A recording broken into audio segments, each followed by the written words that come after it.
Ahora, yo le voy a mencionar un nombre y ustedes, algunos lo conocerán, me imagino que otros no, pero hoy se van a enterar. El ingeniero Enrique Castillo Rincón. ¿A alguien le suena eso? Sí, bueno, el ingeniero fue un contactado que él nació en Costa Rica, pero vivía en Colombia. En el año 63 tuvo su primer avistamiento en Costa Rica, me parece, y en el año 73 tuvo el primer contacto con cielos, directamente, su primer contacto. Pero se encuentra en este momento con nosotros y agradezco que está aquí entre todos nosotros a la hija de este ingeniero, un contactado famoso mundialmente por todos los mensajes que le entregaron y en los hermosos libros, y estamos con la presencia de la hija en este momento, que gracias a Dios está en la ciudad de Ica. Dayani Castillo Ortiz, hija de Enrique Castillo Rincón. Es maestra en artes plásticas con una vasta experiencia en pedagogía artística, gestión cultural y transformación social. Conocida por su trabajo de divulgación de la experiencia y mensajes de contacto extraterrestre de su padre, el ingeniero Enrique Castillo Rincón. Paralelamente, Dayani se dedica a la divulgación de herramientas espirituales y de sanación, fusionando el arte con la terapia emocional y el crecimiento personal. Esto a través de conferencias, talleres, cursos y seminarios, además del uso de plataformas digitales como su canal en YouTube Telegram. Con ustedes, y recibamos un gran aplauso, estamos a la presencia de la Castillo.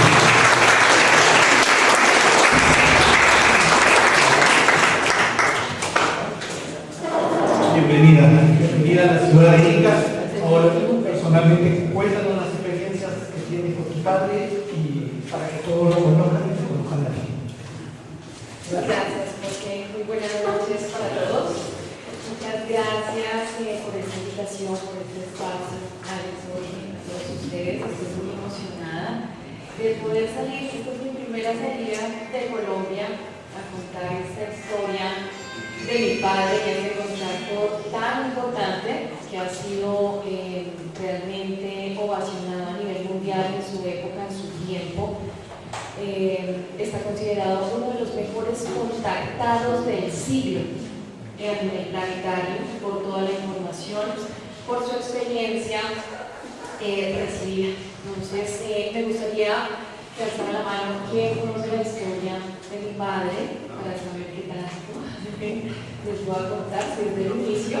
Bueno, me alegra que se me para ustedes toda esta información y muy seguramente voy a contarles cosas en exclusiva de este contacto.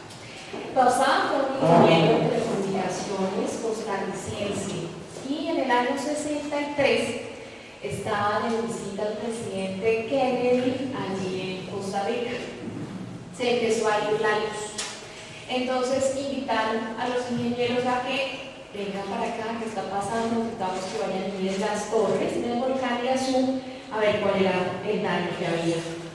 Sube papá con otro ingeniero con sus trajes especiales y se dan cuenta que del volcán salen unas naves de color naranja intenso. Comentaba que más o menos tenía entre 30 y 50 metros de diámetro estas naves. Y fue un impacto impresionante para los dos, por primera vez verlas tan cerca. Ellos en ese momento no sabían qué hacer, pero ya tenían la respuesta de por qué la luz no estaba funcionando en ese momento en Costa Rica. Bajan los dos muy emocionados por el tema y ellos se iban al médico a ver si tenían de pronto alguna radiación, si había pasado alguna cosa, solamente se sienten algo mareados, pero no tenían nada extraño.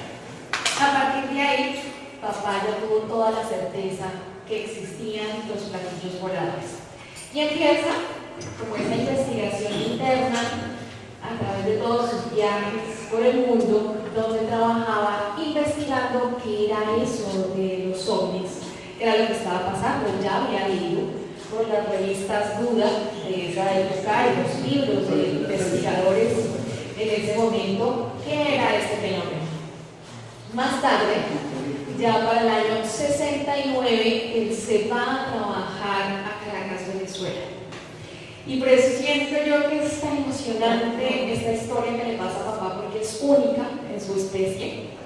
Y resulta que él conoce, haciendo la fila para entrar a cine, a ver la película Barbarella, a un hombre que se acerca y le pide el favor que si le compraba un boleto, una entrada. Entonces papá dice que sí. Se presenta como Cyril Valls, un hombre al cual papá denominó el suizo, porque su fisionomía era de europeo. Le pregunta que si estaba solo o lo podía acompañar, y se vuelven amigos. Entran a ver esta película, que la pueden ver por YouTube, si no la han visto, es de ciencia ficción. Y Cyril Valls le preguntaba a papá, ya al salir de la película, que si él creía que había vida extraterrestre, que si era posible.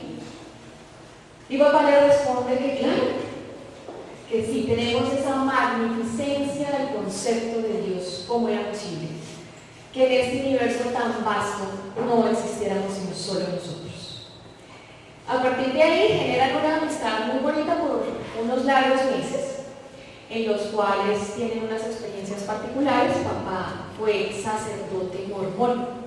Papá lo invitó a Cyril Valls varias veces a la congregación, muchas personas allí pudieron verlo, y pasó algo muy importante que siento en su vida, y fue enfrentarse, confrontarse más bien con ese concepto de Dios que tenemos desde las religiones.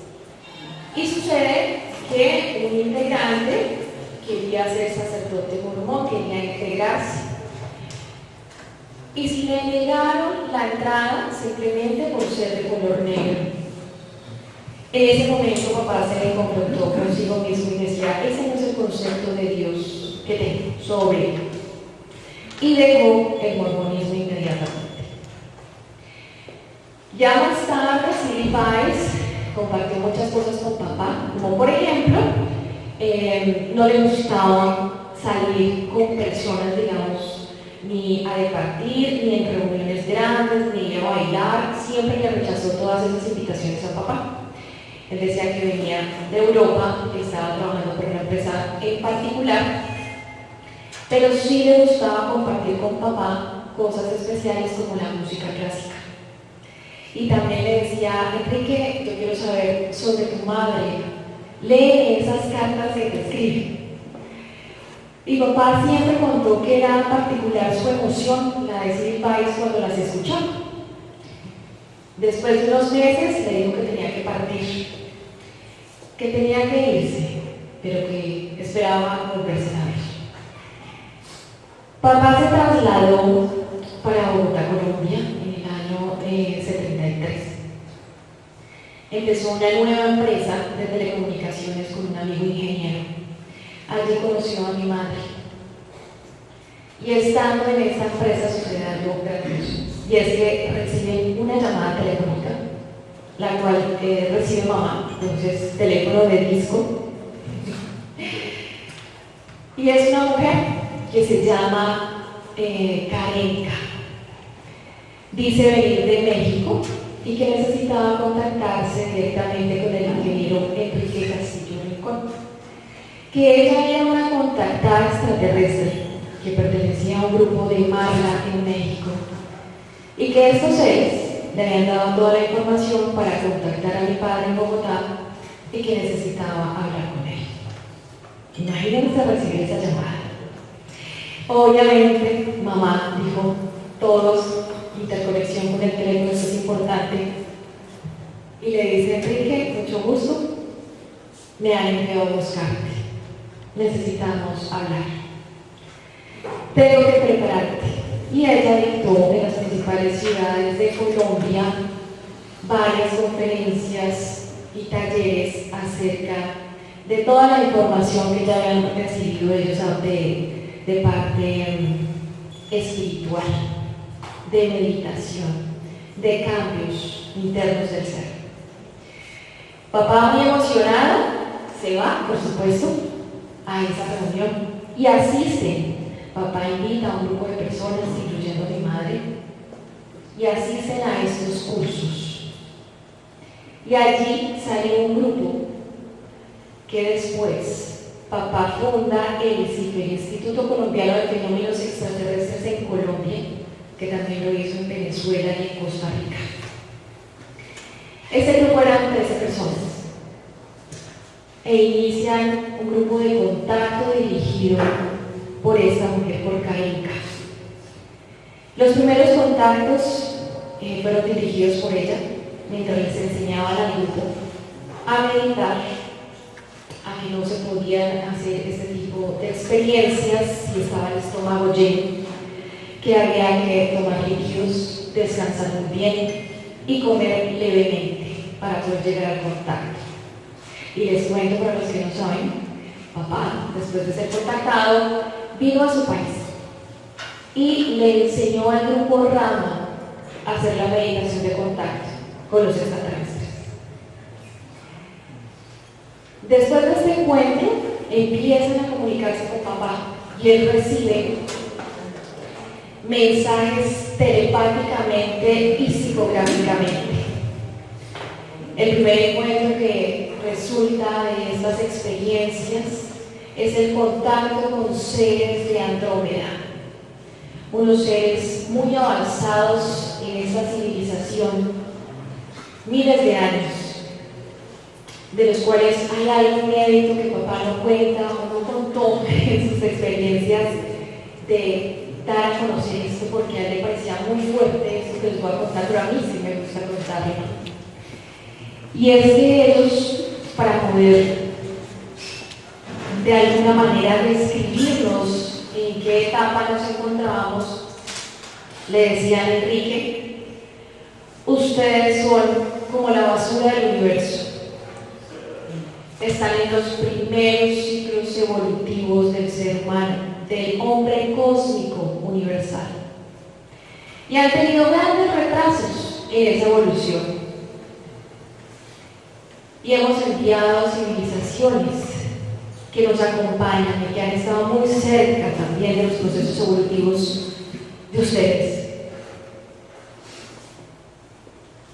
Y los vamos a dejar en compañía de seres de las Pléyades.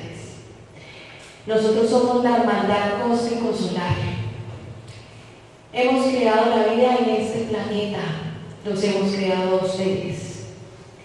Y estamos trabajando para que esa evolución por fin dé ese paso tan importante para salir de donde se encuentra. Deja de papá con los de Pléyades, y en esos contactos que se hacían a diario con el grupo, en un momento papá recibe una información muy importante que es proyectada en su cerebro y le hacen ver holográficamente en su mente un lugar, una laguna en Colombia, una de las 7 lagunas sagradas que tenemos en Cundinamarca. Le muestran perfectamente cuál es el lugar, cómo está el bosque, cuáles son los árboles, y le indican la fecha y hora de su primer encuentro físico. Le dicen que debe ir vestido de campesino en Colombia, botas pantaneras, una ruana, sombrero, que debe ir solo. Y papá, muy valiente, me parece, muy valiente. Yo creo que para esta época, sabiendo lo que sabemos muchos de nosotros, no seríamos capaces de emprender ese viaje. Y papá sale al encuentro con estos seres de Pléyades. Le dicen que cuando llegue a un lugar específico va a encontrar una esfera, y papá la describe como una esfera de golf que tenía unos huequitos que la dejaban en la raíz de uno de los árboles de la laguna. La tomaron en las manos y ellos sabrían que él ya estaba allí. Papá la encuentra, se agacha a recogerla. Y siente que en su mano se calienta, entonces la suelta.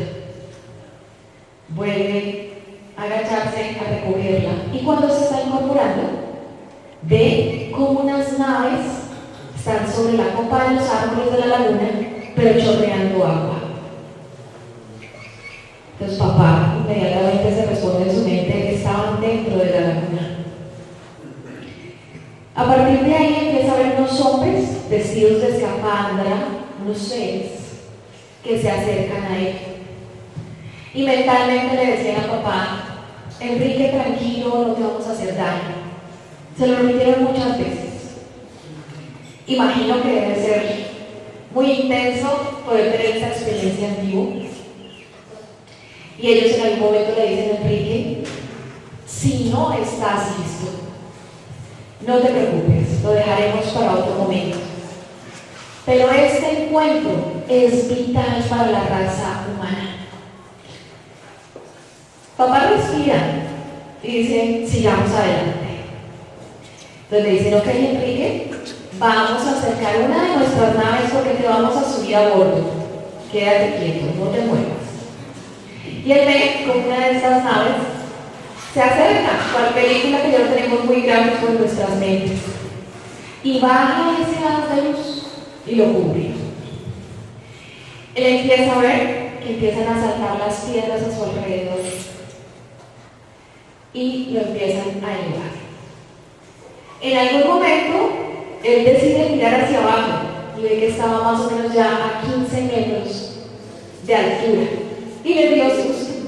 Entonces él se movió y pensó: no, donde me suelten de aquí, me mato. Y cuando se movió, pasó algo interesantísimo que para esa época era imposible. Y resulta que la luz era sólida. Y ya los científicos a nivel planetario han descubierto la luz sólida. Llega la nave y no ve ninguna esquina, no ve ningún bombillo. Estaba limpio el espacio. Y mentalmente le dicen a Enrique, bienvenido a bordo. Por favor, quítate la ropa. Mi papá. Yes. Enrique, desvístete. Enrique, por favor, quítate la ropa. Y él se empezó a quitar su sombrero, su ruana, su pantalón, y notó varias cosas. Lo primero, que al quitarse el sombrero y ponerlo en el lugar, no hacía sombra. Entonces ayer empezó a pensar: ¿qué pasa con esta tecnología en la luz? ¿De dónde viene? ¿Por qué no hay sombra? De su bolsillo cayó una moneda en el piso y no sonó. Él se quedó en ropa interior y volvió y le decían: Enrique, desvístete. Y decía: no, qué vergüenza. Grisáceo, blanco, con olor a limón. Inmediatamente papá pensó en las cámaras de gas de la guerra. Inmediatamente le decían: tranquilo, Enrique, que no te vamos a hacer daño. Él dice que lo cubrió todo e inmediatamente también así desapareció ese humo.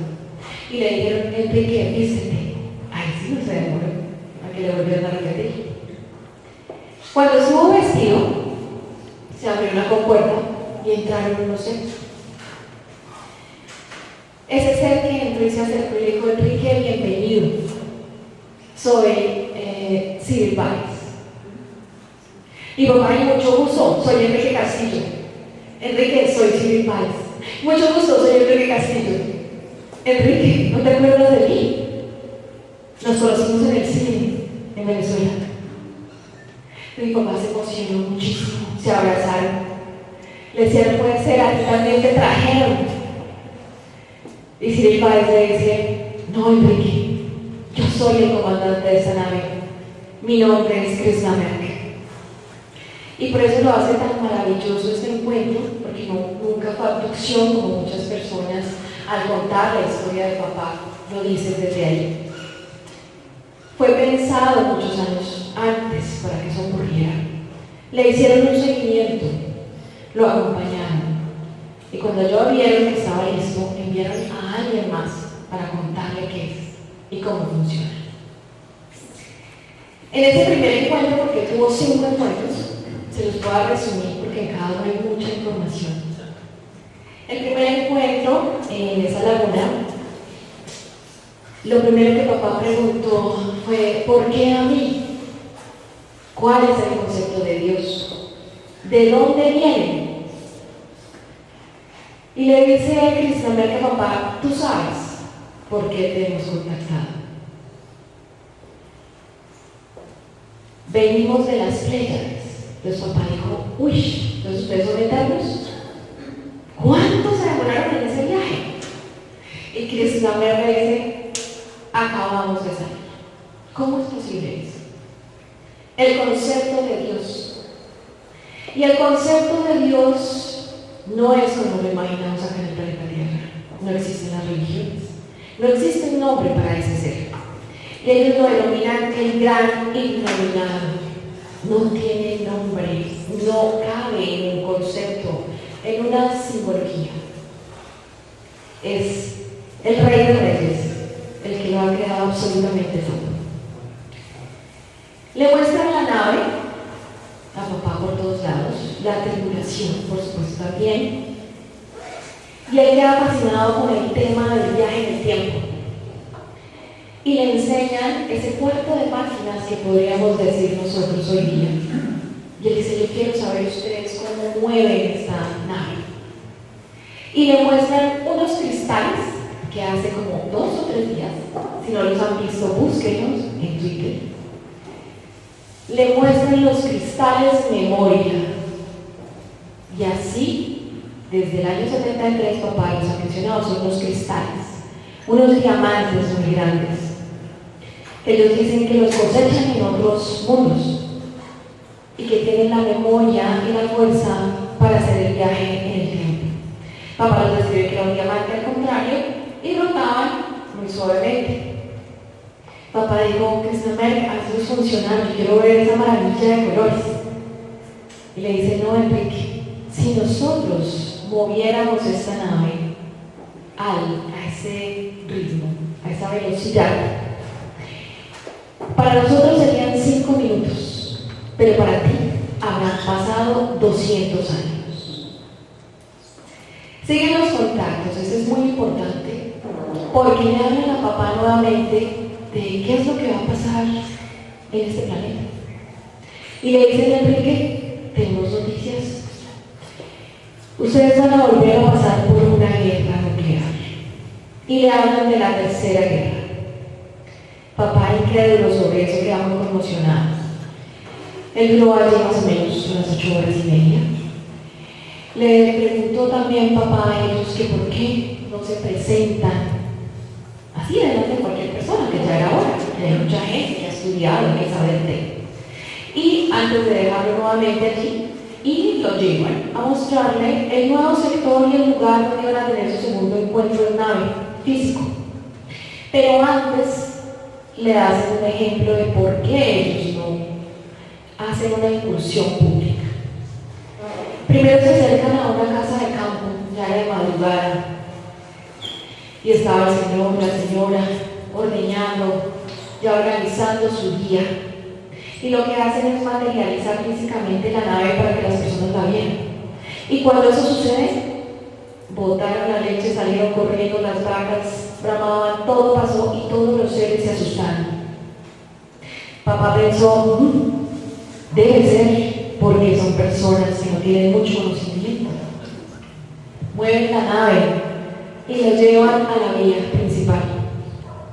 Y venía un vehículo con 4 hombres de traje. Y se le estaciona en cual película así de frente en la vía a esas personas. Y lo que sucede es que los 2 de atrás salieron corriendo y se lanzaron allá en el abismo que había ahí entre las vacas. Uno de ellos queda paralizado dentro del carro y el otro sale fuera. Ahí ya papá tuvo esa respuesta de por qué no lo hacen en ese momento. ¿Ustedes creen que a esta época estaríamos listos? Sus siguientes contactos, uno fue en el llano colombiano, el otro fue en el Alto Perú, estuvo acá en el vórtice de los Andes, donde contactaron a otros 23 seres humanos a nivel mundial, había incluido una mujer.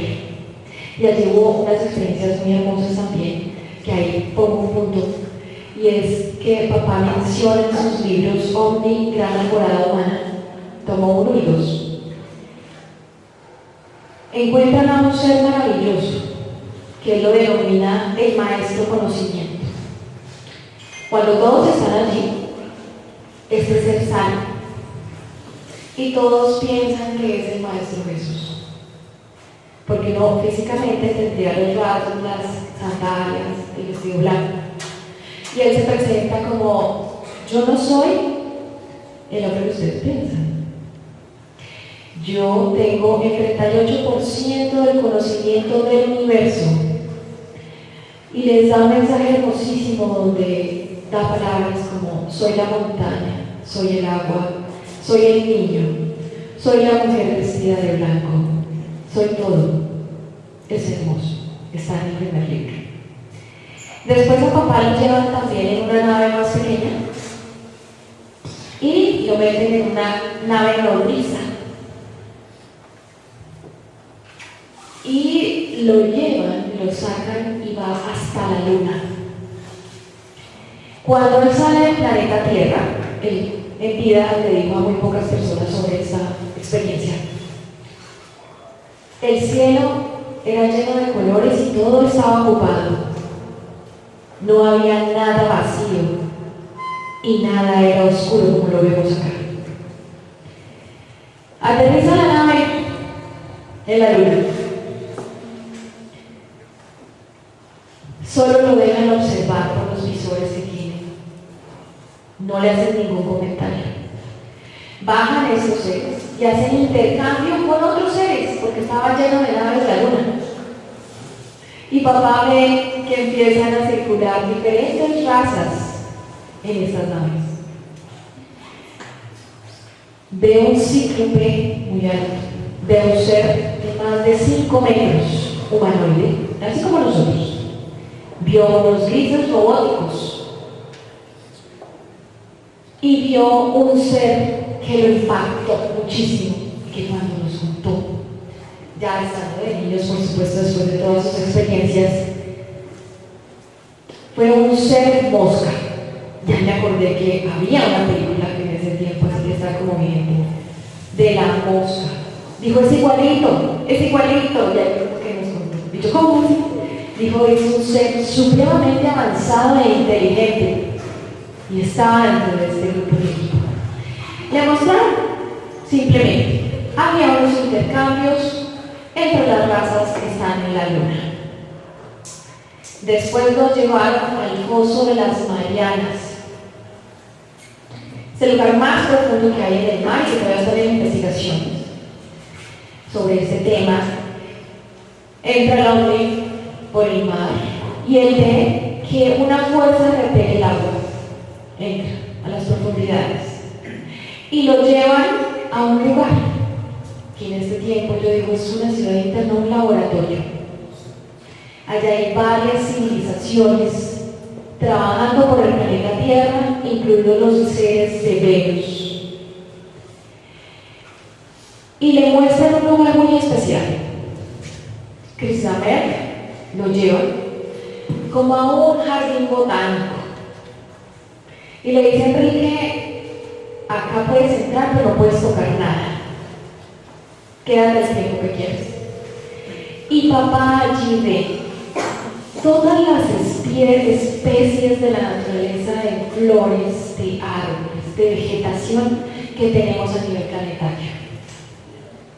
Llega a otra puerta y le dice: Kristamer, allí que hay. Enrique, ahí sí no te puedo dejar entrar, no estás listo para ver esto todavía. Tuvo otro encuentro también en nave que estuvo entre Monserrate y Guadalupe en Bogotá. Le dio la información a mi papá de carácter profético e espiritual. Dentro de esas profecías que se llaman los 9 tiempos que cambiarán al mundo, se han cumplido paso a paso desde año hasta acá. Estamos entre el séptimo y entrando al octavo tiempo. Ese octavo tiempo es la Tercera Guerra Mundial. Le dan muchos mensajes y uno de esos mensajes que le dejan a papá, los de Pléyades y otros, los de Venus, para complementar, que también están en su primer libro, hablan de algo que va a suceder en Medio Oriente y que va a desatar la Tercera Guerra Mundial. Ellos le dicen a papá que todos vamos a creer que es en ese momento, pero apenas ese va a ser el inicio. Que definitivamente la Tercera Guerra no tiene cambio, no hay manera de cambiar eso en el destino del ser humano y en las líneas del tiempo. Cuando eso suceda, por primera vez se va a hablar de paz en el mundo y se van a hacer esos tratados y esas firmas a nivel mundial. Y le dicen a Enrique, cuando eso suceda, tengan presente que ahí es cuando va a empezar la verdadera guerra. Y mencionan los países que van a estar involucrados. Y dentro de ellos, por supuesto, a estas alturas ya todos lo sabemos, que es Estados Unidos y China. Quien incumple esos acuerdos va a ser China. Y casualmente, China y Brasil, hace pocos días, están buscando generar esos acuerdos de paz para acabar con la guerra en Medio Oriente y en Rusia con Ucrania. Le dan información a papá acerca de la otra fuerza. En una de sus naves, en uno de sus viajes, ahí tiene dos experiencias muy interesantes, que fue en el primero. Y es que cuando fue a descansar, él vio una imagen, podemos ver aquí una fotografía, un cuadro, de unos dragones. Y papá dice, oh, sí existieron, no es mitología. Y le dicen a Enrique, nosotros tenemos muy cerca al enemigo, lo conocemos bien.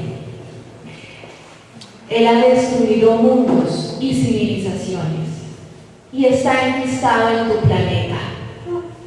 Nadie se ha dado cuenta de ello, porque sus religiones se han encargado de hacerles creer a ustedes que son los únicos con vida.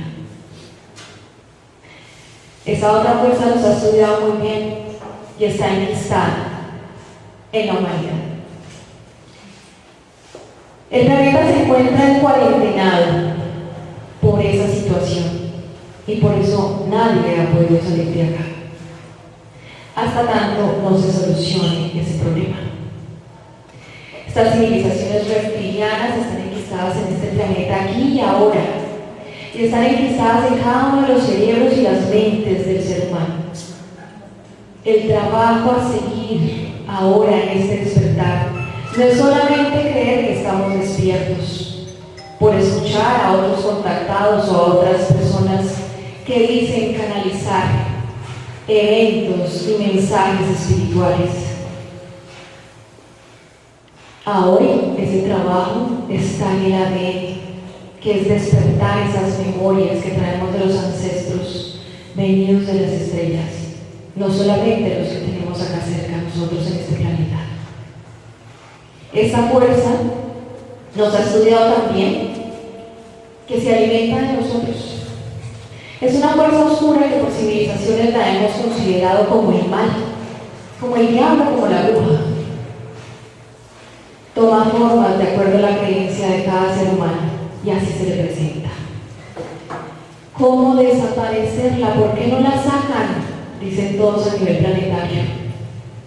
Pero eso tiene una razón muy sencilla. Todos aquí somos parte de Dios, de ese Padre eterno, al contrario de esta civilización que es de carácter extraterrestre. Esta civilización no se alimenta de la luz, se alimenta de la oscuridad, del dolor y el sufrimiento, y eso responde a todo lo que estamos viviendo a nivel planetario, como humanidad, como individuo. Cada vez que un ser humano siente miedo, siente tristeza, siente dolor, siente ese vacío, está alimentando esas entidades que hoy ya se conocen como parásitos energéticos. El trabajo interior es muy importante y no es colectivo, sino individual.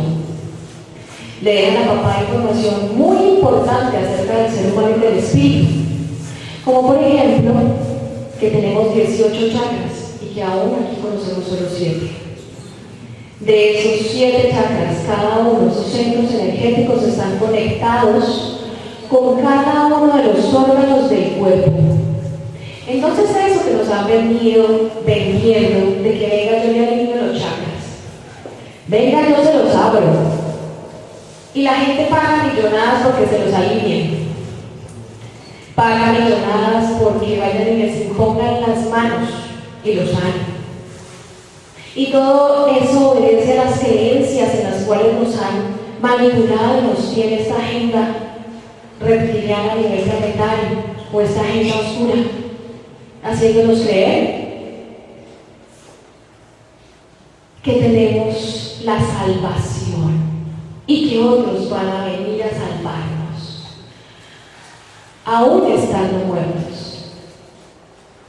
Porque si dicen, si usted cree en Jesús y en Dios, ya lo religiones, no se preocupe, usted no se deje quemar, que si tiene su cuerpo allá enterrado, nosotros veremos si lo levantamos y le volvemos un cuerpo de silicio.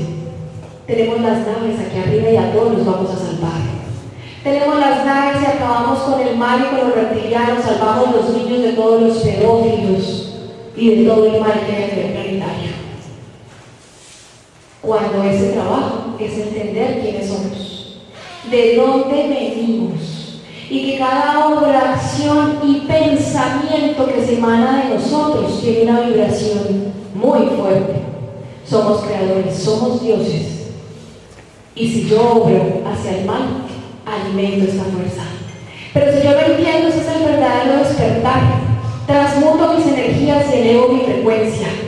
Podré dar el paso que se espera para este noveno tiempo, que es el de volver a ser parte de la hermandad cósmico-solar.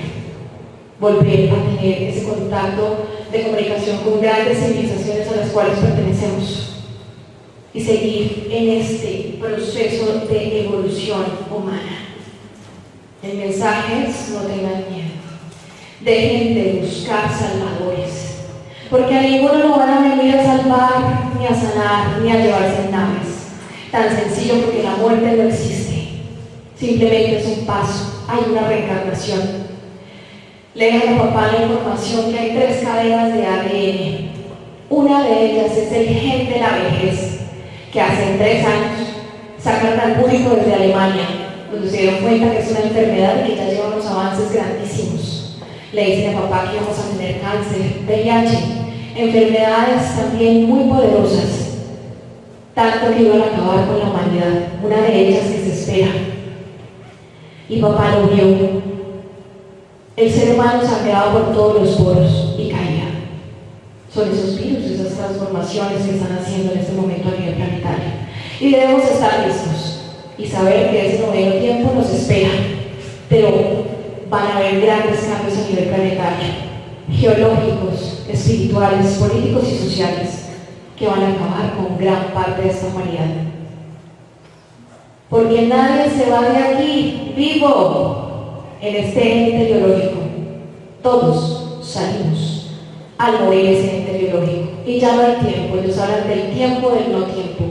El que hizo el trabajo lo ha venido haciendo vidas anteriores y ya están refinando sus energías para esta vida.